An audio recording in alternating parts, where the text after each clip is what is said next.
So I moved to Korea on a bit of a whim.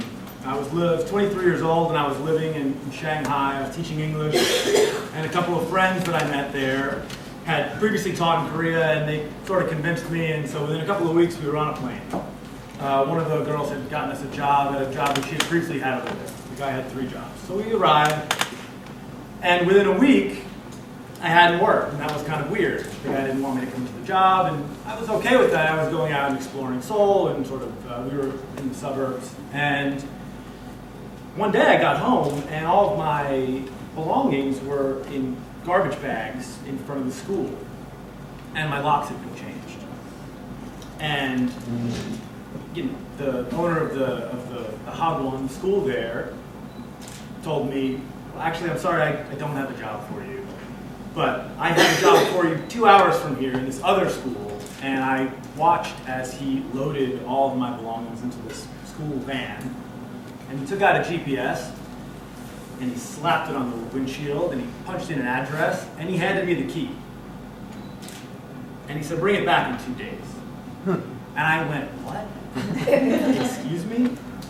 And what advocacy could I do for myself? I was, I didn't speak the language, I didn't know anyone.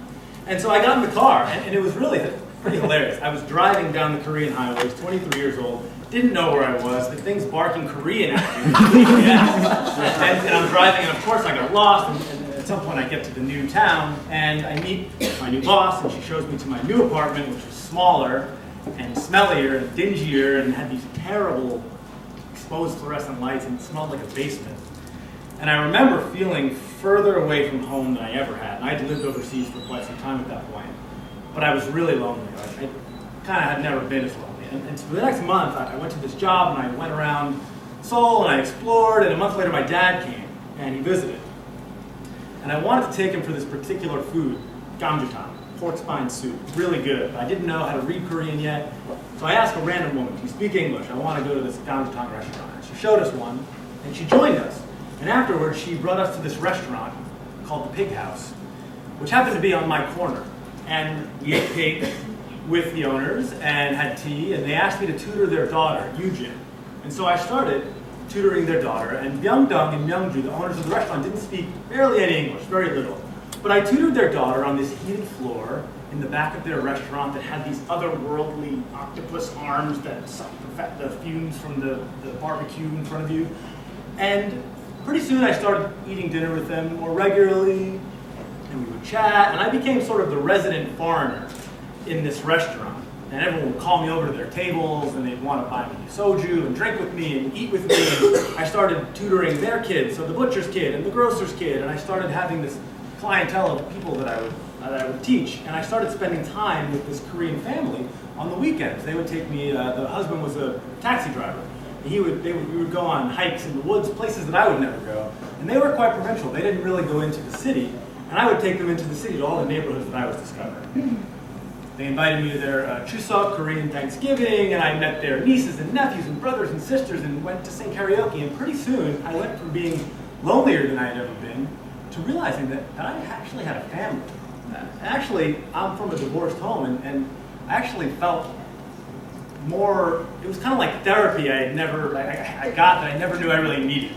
Being with this nuclear family and feeling love and learning that love transcended language. And we had all these wonderful experiences, and they really wanted to learn how to speak English. So they went out and they bought a phrase book.